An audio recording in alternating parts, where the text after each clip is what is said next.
Well, I know you may find this hard to believe, but I know what you're thinking right now. You're thinking at this moment, well, I thought everything from Texas was supposed to be big. You're thinking, I wonder if Bubba drives a pickup truck. Well, I want to confess right here at the beginning that with 2 teenagers and a lot of seasons of baseball and soccer, I drive a minivan. And I so wish that my wife Melissa and our daughter Morgan, who just graduated from high school, and our son David, who will be a sophomore in high school, could have just all come in our minivan and spent the week with you. We would have enjoyed that, and you would have enjoyed them. Please know how appreciative I am of your invitation to come and be with you this week and to do what I love to do. I know there are some people, maybe even in the audience today, who do your job because you have to and there aren't any other options. And you go to work every day and you might wish you were doing something different. But I love my work. I love preaching and teaching the Bible, and I thank you for giving me that opportunity to do it this week. I told the people at Southside not long ago that I would do what I do for free. If the church said, well, we just don't have the funds to support you, I'd say, well, I'll go make tents, I'll do something, but I'm going to keep preaching the gospel. And would you believe when I said that, they gave me a raise? So I want to start the meeting that way too. Look forward to being with my co-worker in the gospel, Bruce. He's got a great reputation. We've adopted him as a Texas preacher, and people love to hear him, and I know you're thankful to have him working here. And to be with my friend Todd. We've worked a couple of times together. And the thing I like about him is he's not just interested in good singing, but in good worship and doing it right so that it'll glorify God. And so how fortunate you are to have him here as well. Well, I want to begin this morning in Luke chapter 8, and I want to invite you to open in your Bible and read a few verses that Jesus said that will begin not only our study this morning, but will set the stage for our work together this week. Luke chapter 8, we're going to read verses 16 through 18. Luke 8, verse 16 beginning. Now, no one, after lighting a lamp, covers it over with a container or puts it under a bed, but he puts it on a lampstand in order that those who come in may see the light. For nothing is hidden that shall not become evident, nor anything secret that shall not be known and come to light. Therefore, take care how you listen. For whoever has, to him shall more be given, and whoever does not have, even what he thinks he has, shall be taken away from him. This is after Jesus told the parable of the sower. The parable that in Mark's account, he said, if you don't understand this one, you're not going to understand any of them. Because the parable of the sower has to do with receiving the word of the kingdom. And if your heart is not ready, if it's not receptive, then you're not going to hear anything that I say. And so that's why after telling that parable, Jesus would say in this parable, take care how you listen. Why would he say that? Because most of us think that listening is just something that comes automatically. And especially is that the case in the worship service. Think about how much we try to improve other parts of our worship. We'll have a singing school. We'll invite someone to come and make certain that we're singing in a way that pleases God and teaches and admonishes one another. We'll have a men's training class where not just our young men, but old men alike will be reminded about how to lead the church in worship. Before we partake of the Lord's Supper, a brother will read a passage or give a reminder of what we're doing. All because we want to make certain that what we're doing is done according to truth. And then we come to the sermon. And we expect to just go into autopilot. We don't need any training about listening because I've done that my whole life. Think about it this way. Listening is what we do for half of the worship service. When Bruce is preaching, 3/4 of the worship service is what we do is listen. Shouldn't we then take care how we listen? What does the wife say to her husband? You're not listening. Take care how you listen. Could I remind you this morning of 3 things you need to do when you listen to the preaching of the gospel? And I'm not doing that for my benefit this week. I'm doing it for every time you listen to the preaching of the gospel. You have to do this fulfilling Jesus' command, take care how you listen. And that involves 3 things. Number 1, you need, every time you hear and listen to the preaching of God's Word, you need to, number 1, listen with responsibility. You have a responsibility as a listener. It's not just on the preacher. You listen with responsibility. Go to Acts the 17th chapter and notice something that was said when Paul was going about preaching the gospel from city to city. And I want you to notice what particularly is said in one location where he went. Now the chapter begins in Acts 17 and verse 1. When they had traveled through Amphipolis and Apollonia, they came to Thessalonica, where there was a synagogue of the Jews. And according to Paul's custom, he went to them and for 3 Sabbaths reasoned with them from the Scriptures, explaining and giving evidence that the Christ had to suffer and rise again from the dead, and saying, this Jesus who I am proclaiming to you is the Christ. Now you would expect that from the gospel preacher, wouldn't you? That he would not just come in and tell after-dinner stories, that he would not be first concerned with simply being a motivational speaker, but he would, from the Scriptures, give evidence to what he was preaching. Not his opinion, not what he thinks, from the Scriptures, preaching Jesus as the Christ. And you would recognize that. But is that the only responsibility there is in preaching? Well, let's go to verse 10. The brethren immediately sent Paul and Silas away by night to Berea. There was persecution there in Thessalonica. And so when they arrived, they went into the synagogue of the Jews. Same thing they did in Thessalonica.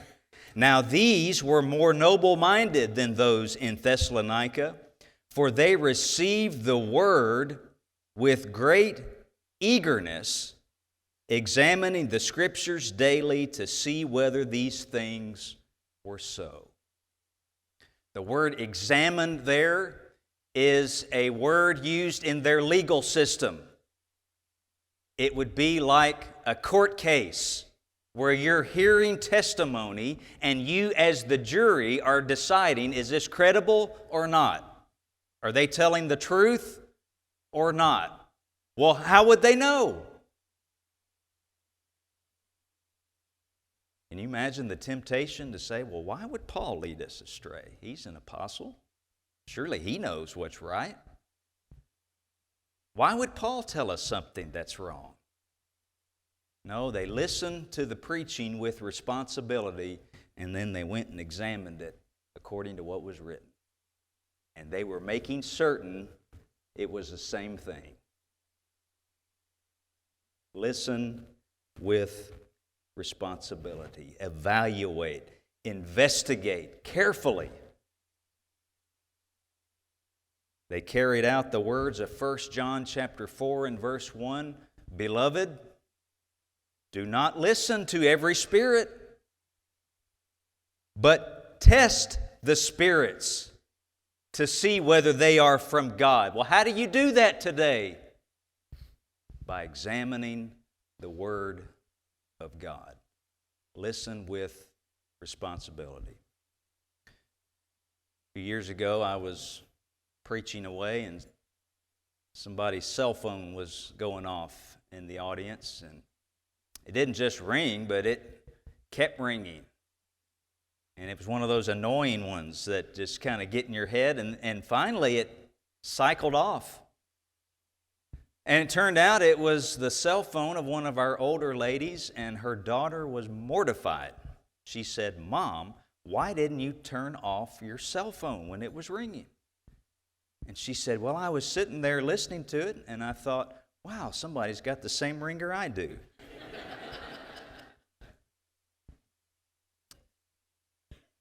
They didn't have cell phones in Berea. They didn't have the distractions that we might have today.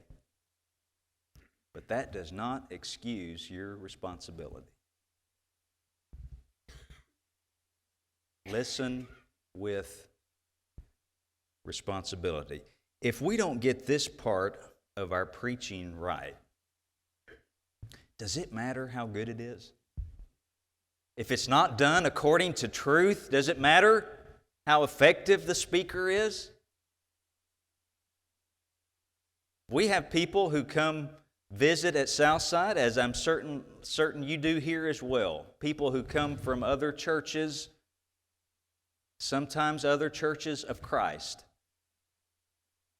And they'll say, "We just want to come hear the Bible. We want to hear the Bible again." Well, people need to know that when they come here and they come to the Bible classes, they're going to be just that, classes about the Bible.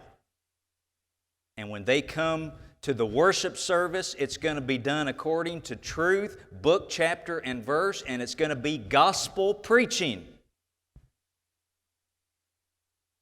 And if it's not, you have the responsibility to stand up and examine the Scriptures daily to see whether these things are so. Turn one chapter over in Acts 18 and see this principle in practice in verse 24. Now, a certain Jew named Apollos, an Alexandrian by birth, an eloquent man, came to Ephesus, and he was mighty in the Scriptures. This man had been instructed in the way of the Lord, and being fervent in spirit, he was speaking and teaching accurately the things concerning Jesus, being acquainted only with the baptism of John. And he began to speak out boldly in the synagogue. You see all the things that are said about this man that would have made him impressive? He was educated. He was eloquent. Mighty in the Scriptures, capital S, Old Testament Scriptures. But when Priscilla and Aquila heard him, what do we know about them? Husband and wife, made tents with Paul. But look what they did. They took him aside and explained to him the way of God more accurately. Well, how'd they do that? Because they were listening with responsibility. They could have said, "Oh, well, he'll get it later on. He's just starting out. Somebody else will correct him." No, they had a responsibility. And that's the same one you have every time you sit in the pew. Listen with responsibility. Take care how you listen. Number two, not only listen with responsibility, listen with humility. Listen with humility. When Peter preached the first sermon in Acts chapter 2 and came to his grand conclusion, this Jesus whom you crucified, God has raised him and made him both Lord and Christ. It says that the message that Peter preached in Acts 2 and verse 37 pricked them. It pierced their heart to such an extent that it caused them to ask the question, what do we do? Since this has happened, what do we do now? How do we make this right with God? And Peter told them what to do. Look over at James chapter 1, where James also addresses the matter of the heart and the preaching of the word.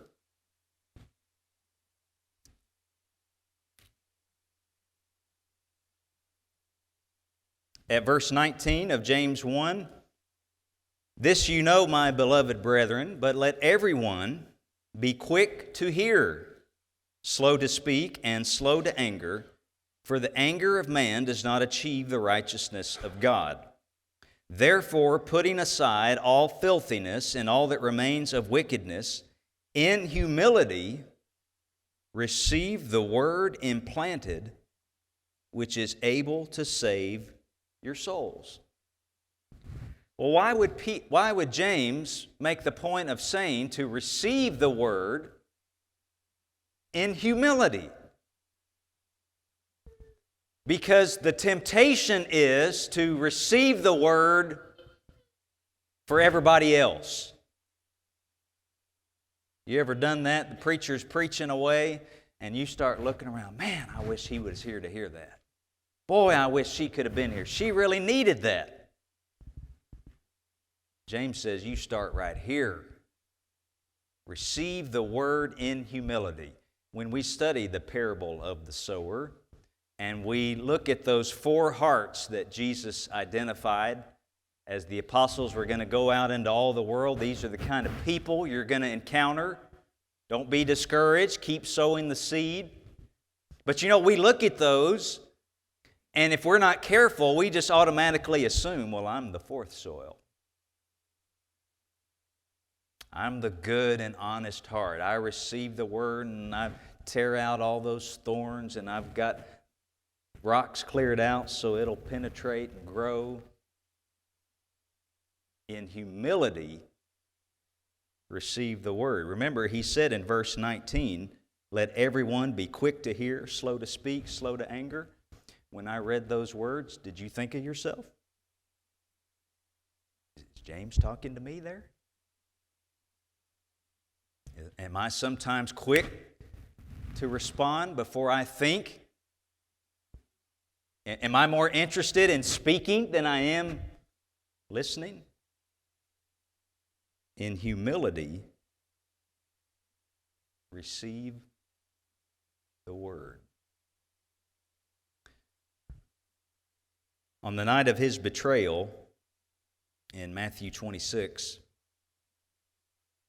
Jesus dropped a bombshell on the disciples.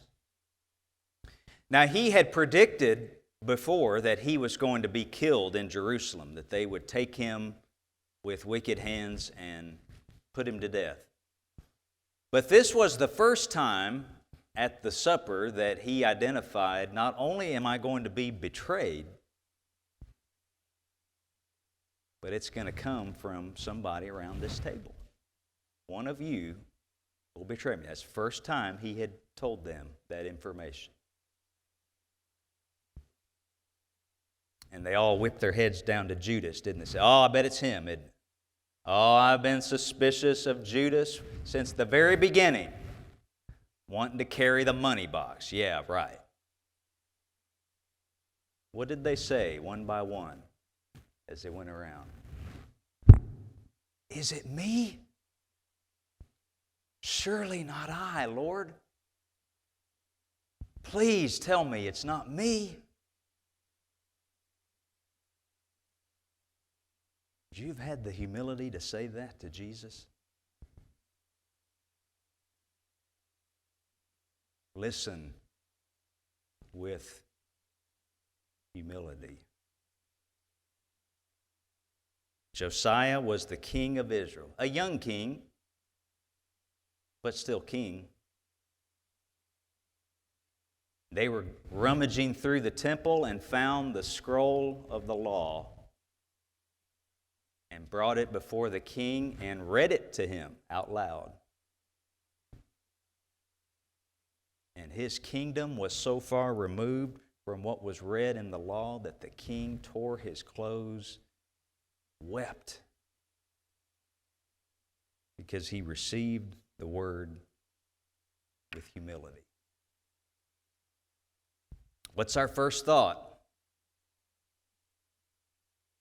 Does this apply to me? I'm going to give you a secret as we begin this week. I'm going to admit right now, I'm pulling this out way too early. This is probably going to sabotage the whole meeting. But I want you to know the secret. You likely think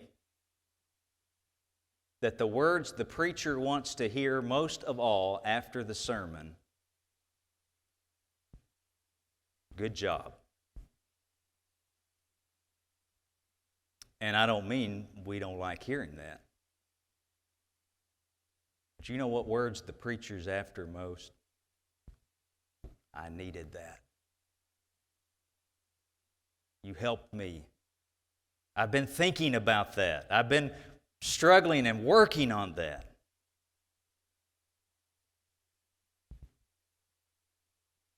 It's just like they said on Pentecost, with pricked hearts. What shall we do?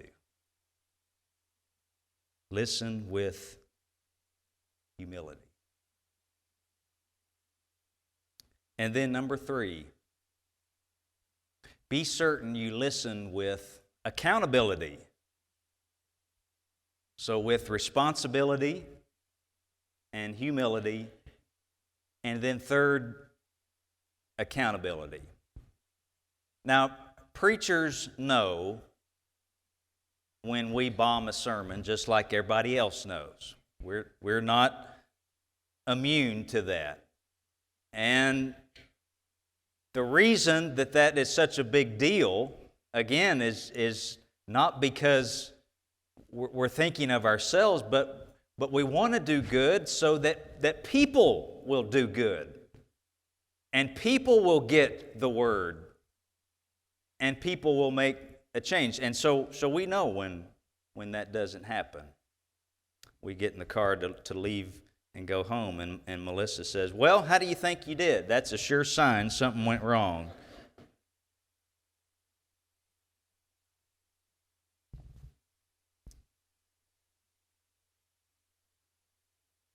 But we want people to see through that. We're just the vessel to see through us and receive the word and say, what shall we do? In John chapter 21, now after the resurrection,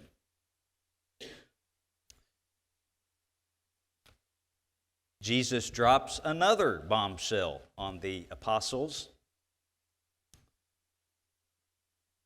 And he has appeared to them and made known himself to them and eaten a meal with them so that they know it's not just a spirit. Jesus is bodily resurrected in our presence. In verse 15 of John 21, so when they had finished breakfast, Jesus said to Simon Peter, "Simon, son of John, do you love me more than these?" And he said to him, Yes, Lord, you know that I love you. He said to him, Tend my lambs. He said to him a second time, Simon, son of John, do you love me? He said to him, Yes, Lord, you know that I love you. He said to him, Shepherd my sheep. He said to him the third time, Simon, son of John, do you love me? Peter was grieved because he said to him the third time, Do you love me? And he said to him, Lord, you know all things. You know that I love you. And Jesus said to him, Tend my sheep. A lot of discussion about what did Jesus mean when he asked, Do you love me more than these? What are the these that Jesus is talking about? Does he mean the fish that were before them? Is he saying, Simon, do you love fishing for men more than your former occupation of fishing? Or could it be that he said, Do you love me more than these, meaning these other disciples? And you say, well, that doesn't seem right. It's like, is Jesus trying to start a competition here? Who loves me the most? Well, remember, it was Peter who had confessed on the night of the arrest when Jesus said, One of you will betray me. It was Peter who said, All these may fall away, but I will not. I'm ready to go to prison and to death if I have to. And so when Jesus said, Simon, did you mean what you said?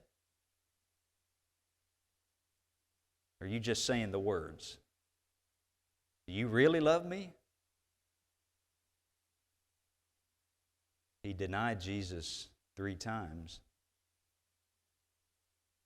Jesus asked him 3 times, Do you love me? Really?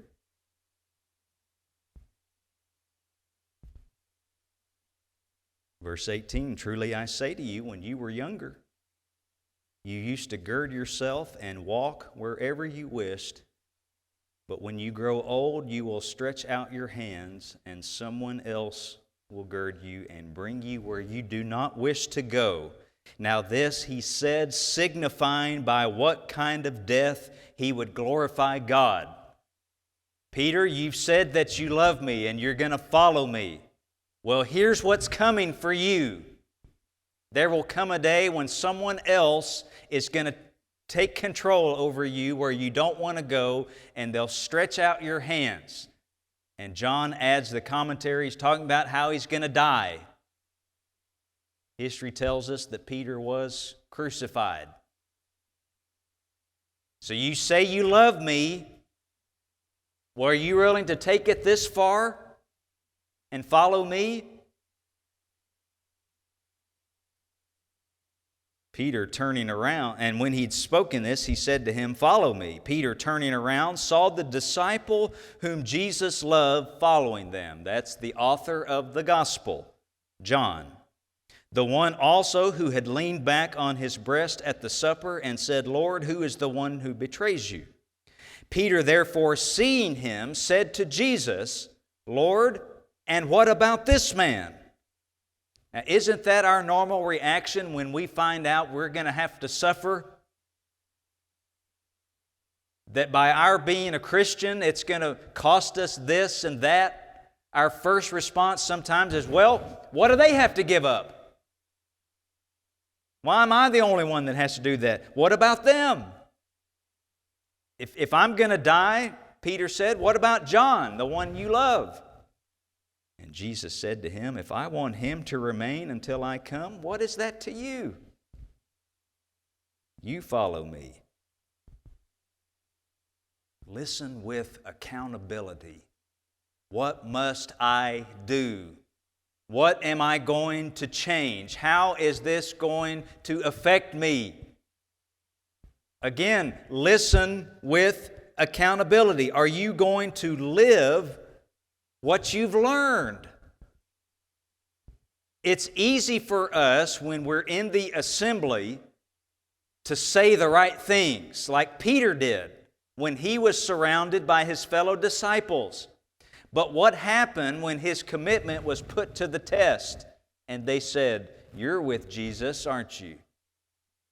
"I don't even know the man."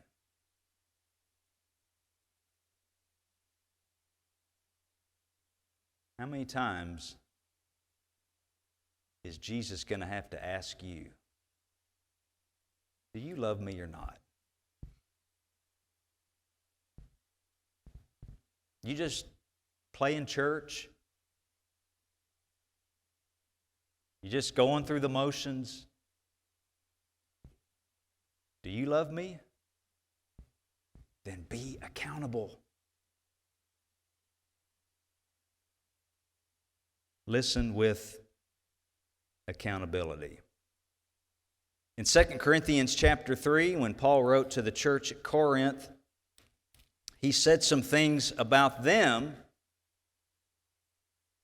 that we would want said about us. 2 Corinthians chapter 3, beginning at verse 1.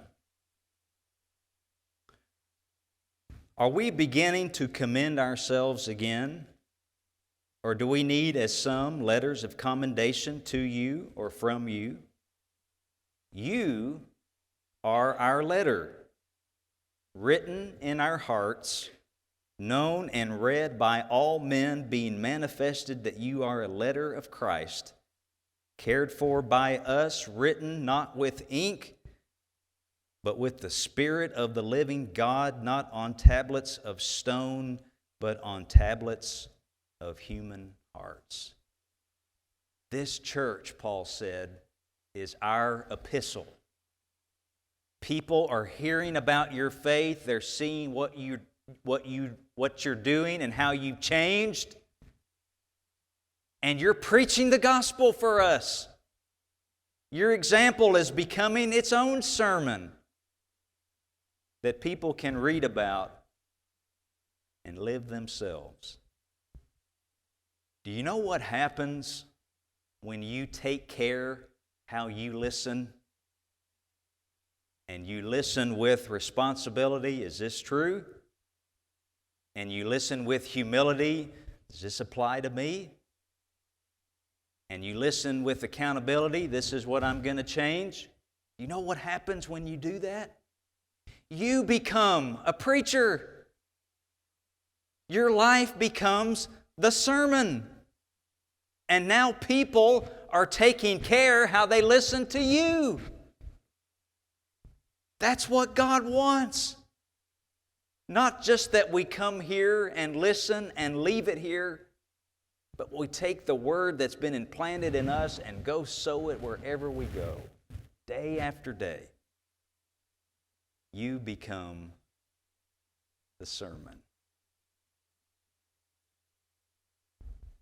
And you cause others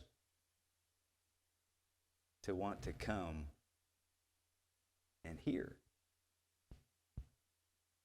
So take care how you listen. This week, I want to beg you, don't listen to me. Listen to Him. The power of the sermon is not in any preacher. It is in the word that he proclaims. Take care how you listen.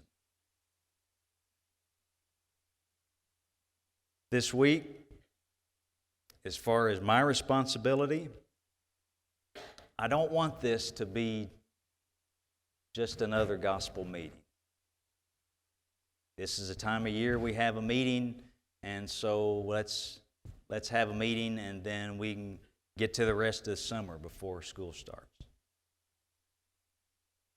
I want it to be something that is needful for all of us, that will cause us to want to change and be better. that not only will we hear the gospel being preached, but we'll be pierced in our hearts to do something with it. And so I look forward to our time together. And I hope each one will, in our own way, take care how we listen. Thank you for listening so well this morning. We'll stand adjourned for a few moments.